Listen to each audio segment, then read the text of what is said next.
Hello and welcome to this week's episode of Hashtag Leadership, What's on Your Mind. Remember, if you haven't already come across us, we're aiming to add value to your leadership journey by speaking to inspirational people with amazing stories and experts in their field. So if you haven't already, hit subscribe on the YouTube channel and follow us on your podcast provider. So today we are speaking to Gareth. How are you doing, sir? Gareth, you've never called me that before. How are you doing? Yeah, not too bad, thank you, mate. Not too Excellent. bad. So that was my first thing I was going to cover off, because you're Gaz to me, and I'm really looking forward to this conversation. I've known Gaz since college, and you've known my wife Jen since you were 11, I believe. Yeah, that was only mentioned yesterday. So I'm not going to mention too much. We went to college together. We did sport. I know you've got a really interesting story, and I'm really we've reconnected recently. The position you're in and how you're doing what you're doing in your work and obviously in sport, which we'll cover off as well, is really inspirational and really good to see as a mate, and as how we started at college as well. So without further ado, let's get into that conversation. So as I hit the 20-minute timer, Gaz, for the people who don't know you, tell us who you are and what you do. Well, that's you're right. We have reconnected after a long period of time, so it's nice to be invited on. So thank you very much. And I'm Gareth Edwards. I'm not Gareth. That's only when I've been naughty. But essentially, we started my journey off at college. Obviously, went to school with your wife Jen, and then went to college and studied sports science. I don't think my journey was anything planned, really. I kind of just jumped from school into college. I can't say, and I think you'll vouch for this, I was the most academic of students. I was there, I was having a good time. I really enjoyed it, more of a social kind of aspect. And I think that it was only through a real load of work being done at the back end of my college 2 years, and a lot of support from my tutors, is when I decided that I wanted to go to university. I didn't really have a plan, I must admit. I just kind of bounced from I lived for the weekend, did a bit of part-time work, and education wasn't at the top of my pile at that moment in time. So I went through clearing into university. I had two choices. It was going to Teesside, or which was moving away, or going to Chester. And I decided that I wanted to move away. So I wanted to be a coach. I just wanted to coach football. And that was the plan at that time. So I looked at a coaching qualification. So I studied for 2 years. I did a HNC and HND in coaching science. So did that at Teesside. The plan was to go to America after those 2 years and coach football out there. And then I ended up staying on. So I moved from my HND into the second year of a degree. And then kind of knuckled down at that point. I'd been 3 years at university. My mum, who was a single mum at the time, raising 3 kids, was giving me money She didn't earn a lot of money, and she was essentially paying a good chunk of her wage every month for me. And I didn't have a job at university, so I was spending that on drinking, going out and stuff like that. And it was a little bit of a moment where I was like, what am I doing? What am I doing here? My mum's invested in me. I've got a real opportunity. And I knuckled down. I must admit, I knuckled down for the last 2 years. And it was like, right, what do you want from your life? Where are you going with it? So I went. Can I interrupt there a second? So before we get too far away from college, just let the audience know what you currently do, because you're back at the same college, aren't you? Which is the funny thing about this. I'm at the college in which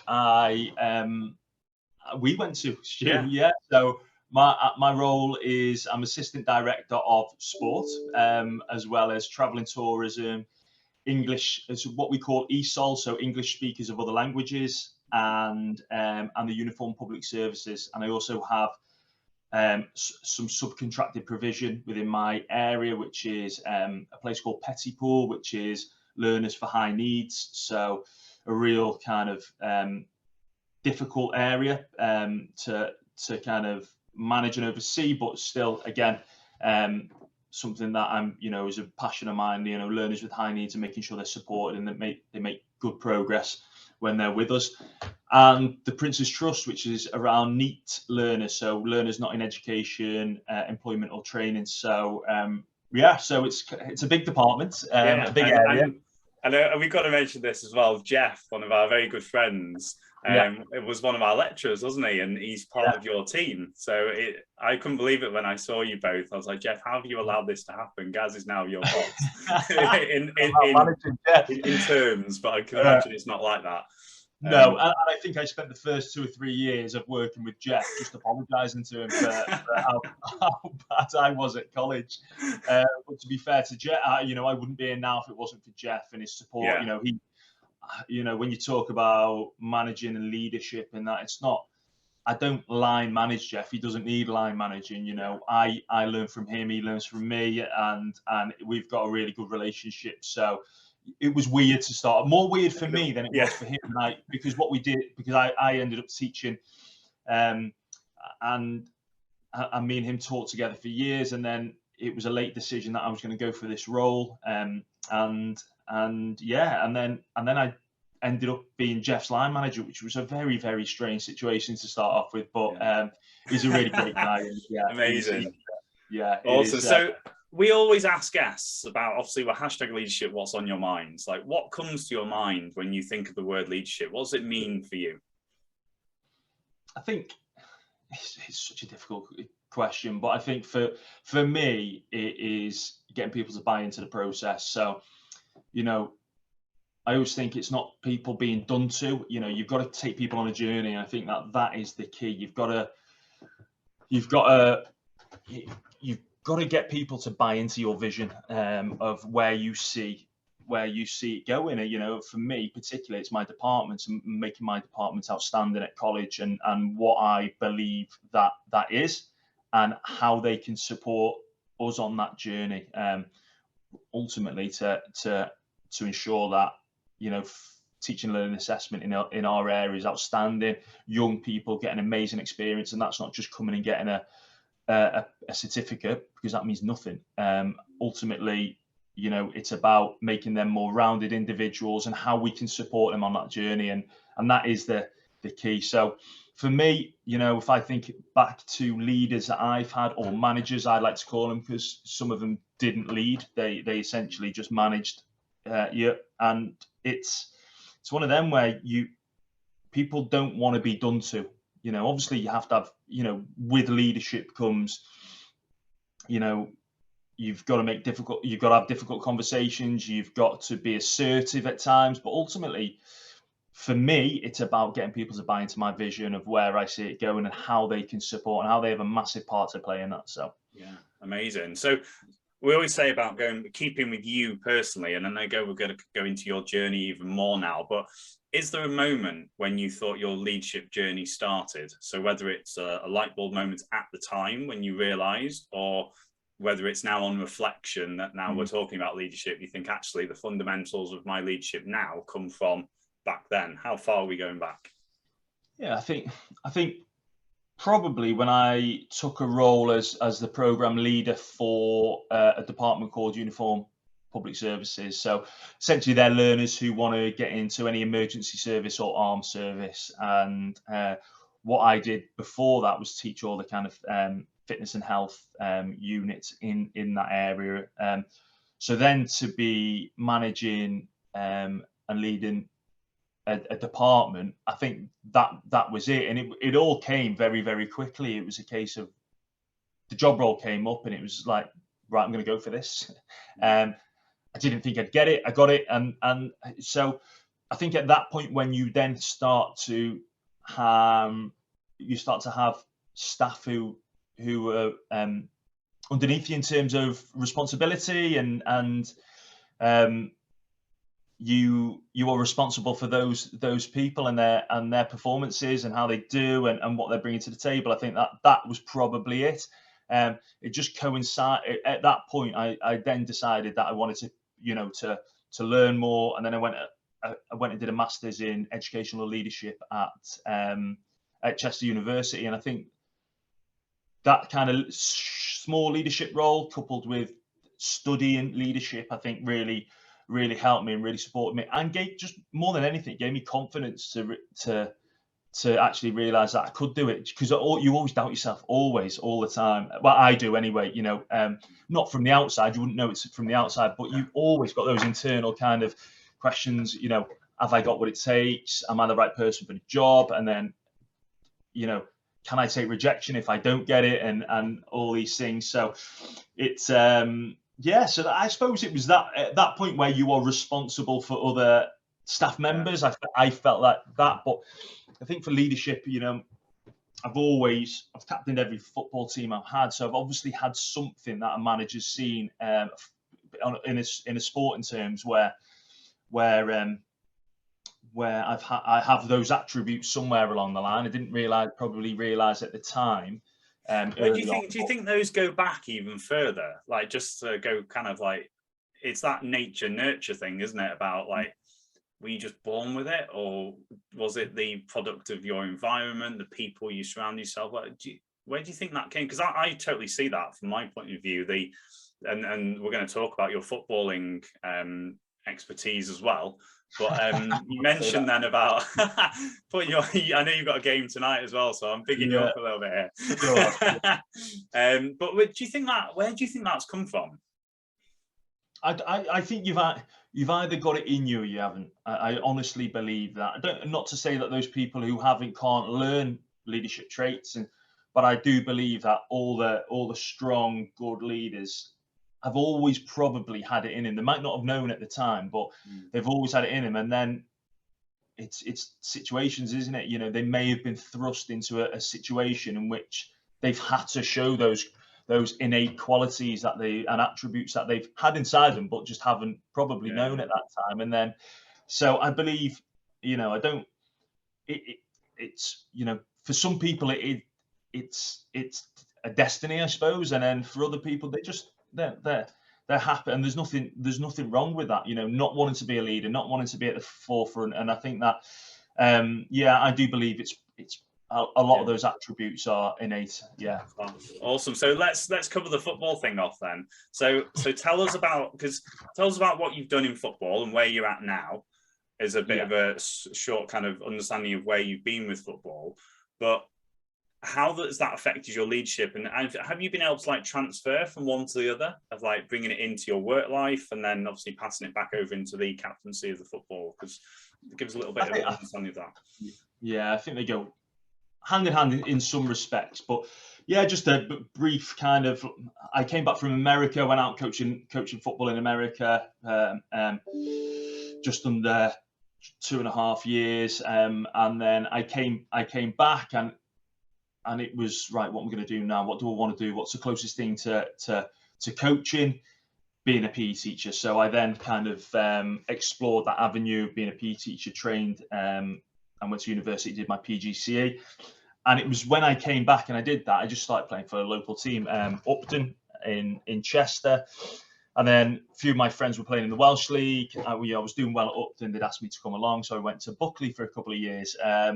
So just on my doorstep, and then really enjoyed it. You know, playing in the Welsh League, picking up a few quid of a weekend, some beer money, and then Druids came in for me. So Kevin Druids, and we'd got into Europe, so ended up playing out in Finland in the Europa League qualifiers, which was just an amazing experience. So good, one that I will always look back with amazing memories. So we played them at home. First leg, drew 0-0. They're a full-time Finnish professional team, finished third in the league, and we were a second-tier Welsh part-time football team. And we played at the racecourse at Wrexham, and we drew 0-0. So we were like, yeah, unreal. Yes, this is the one here. We'll go out to Finland, and the money in European football is big, especially for a club like Druids. So we went out there and we got tonked 5-0. I think we left all the decent players at home for the away trip, and then played them second leg. But just an amazing experience. So anyway, spent 3 years captained captained the team at Druids. We'd won the league, got promoted into the Welsh Prem, and then manager left, who I actually linked up with later on, and then I ended up going from Druids to Carnarvon, and I spent 8 years at Carnarvon Town Football Club, where we got 2 promotions, Welsh Cup semi-final twice. We got into the Welsh Prem. I had 4 seasons in the Welsh Premier League, the top league in Wales. We had top 6 finishes every time, and played and had European playoff places. So it was just the most amazing experience at Carnarvon. Really well supported club in the Welsh Pyramid. Yeah. Captained the team, and left last season. What's some of the obviously captaining a team? I don't think we've covered that a lot on the podcast. What was that like for you to captain a football team? Yeah, really proud moment, because essentially what that's saying is you're responsible for those 11 men as such going out on the field in terms of their preparation. So it's about, for me, it was about demanding quality and high standards at training sessions, before games, making sure that lads didn't go out drinking the night before and things like that. But really, you set the standards for the team, and people bought into it, especially at Carnarvon. I went to Carnarvon. I thought I'll only be there 1 season. It's an hour and 20 minutes from my house. I can't speak Welsh, although my name would suggest I could. But couldn't speak Welsh, and 3/4 of the changing room were Welsh speakers. So I went there, and I did. I felt like an outsider. I don't think the fans took to me immediately. I think they just thought I was coming for a payday, because Carnarvon paid good money in terms of the Welsh Pyramid, and it took me a while to win the supporters over and the changing room as well. But it was a couple of seasons, and then I was given the honour of being the captain there. So yeah, really proud. It just meant that they could see that in me, that leadership. And for me, it's demanding standards, high quality, demanding from each other standards, and making sure that you're going to be there for your teammates. And I think that was it almost like, as you're saying that, I'm thinking like the word control the controllables, like you being there, raising the standards of yourself consistently over time, obviously led you to have that impact on others. Like, were there any challenges on that side of things, regards to sort of like winning because it's very people, like we always talk about the people and how we win people over and bring them along on the journey with us, etc. Yeah, the challenges, don't get me wrong, changing rooms can be quite volatile places at times as well, especially when things aren't going wrong, or people don't buy into your vision, or what you demand quality from somebody, and you're demanding people to perform at a high level, and they don't want to, can't be bothered, whatever that may be. Then you're having quite, let's just say, frank discussions. But we've had gone head to head with many players in a changing room, and what happens in a changing room will stay in there. But ultimately, you have your values and your beliefs, and ultimately, if people fall short of them and you're the captain, then they're going to need telling, and that's ultimately what. But that's different to a changing room. Sporting changing room is completely different to how you manage and lead people in a organization, like an education organization like I'm in now. So it's it's about having different hats, I suppose, and making sure, sometimes you want to say to staff the things that you say in the changing room, and you want to say that in an organization, but that you can't. So do you know what? Just that's amazing, because I always talk from my military bubble head of like what we did with the teams and individuals in the military.